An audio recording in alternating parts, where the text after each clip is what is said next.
In parts 18 and 19 we created a Linux PXE bootable image using dead bootstrap and chroot, and configured it to start on boot and run the wipe script menu. Now we're going to do the same thing here, only we're going to make it net bootable instead of booting off a USB. So first thing we're going to do is copy the image, the chroot image that we had before, so we'll copy that and going to paste it into server.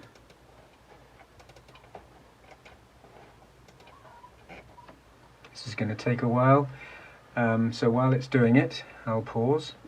Actually it didn't take long before it hit this problem, which is it can't copy null, so we'll skip that, and there's it finished. Now in the build script, which is here, well, first of all we're going to have to do the mount before we go into chroot to make any changes. So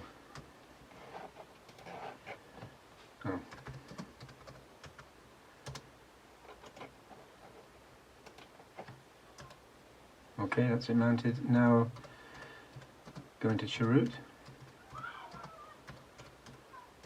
So that's used the command chroot, and the directory is actually called chroot as well. Should be. Okay. So can't find start, which is okay, because when it actually boots, it does a login, and start is in the directory of root. So when it logs in, it finds it. So it didn't find it because we're going to have to change that. But then the first thing to do is to add these two packages. And the reason we have to add ping is because atftp doesn't actually copy the UDP networking stack that we need, so ping does. So we'll just do that. Now pause. It's ATP. It hasn't installed the ping yet. Just get that one.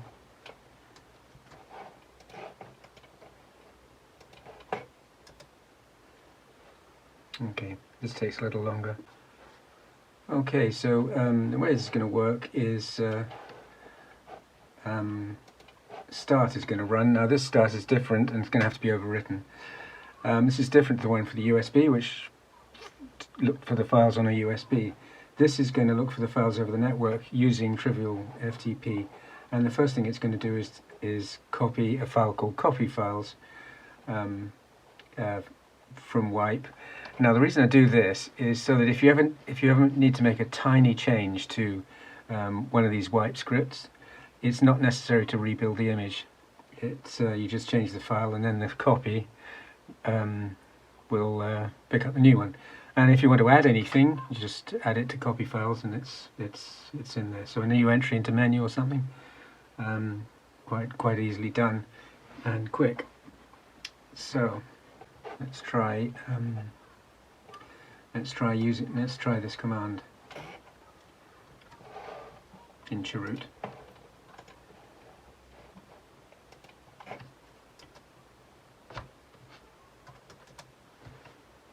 Oh yeah, so that's TFTP working. So it's a question of updating the image in the root of the server. So let's just do that. So we need to replace the start in chroot, and we can do that sort of over the top. So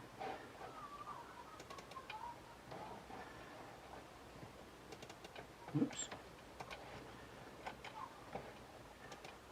So we're now going to go into chroot,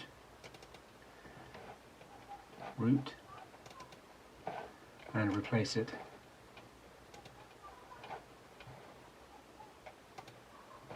Yeah, so that's ready to go. We'll just back out of chroot, Control D.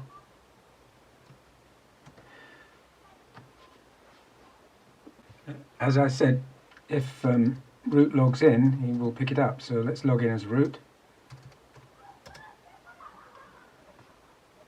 Bit too quick coming out of chroot there, so let's go back in and log in as root.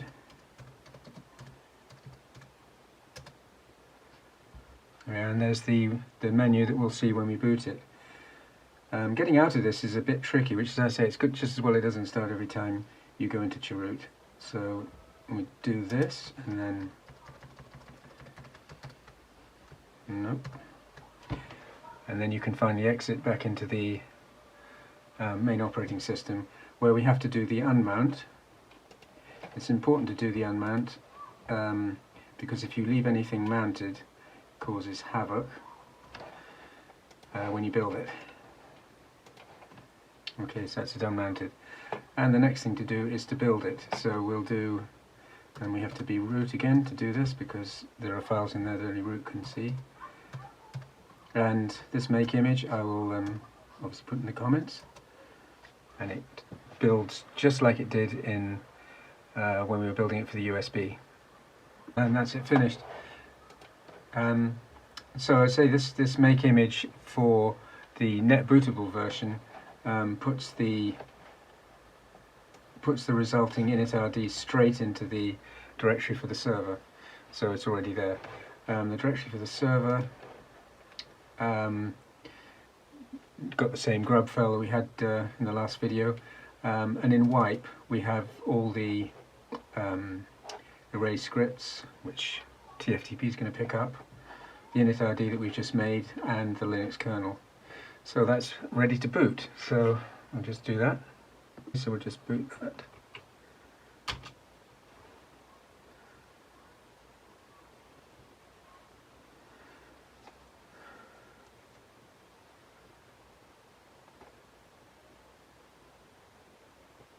Okay, well, we'll pause it while it boots. And we're going to do the disk wipe.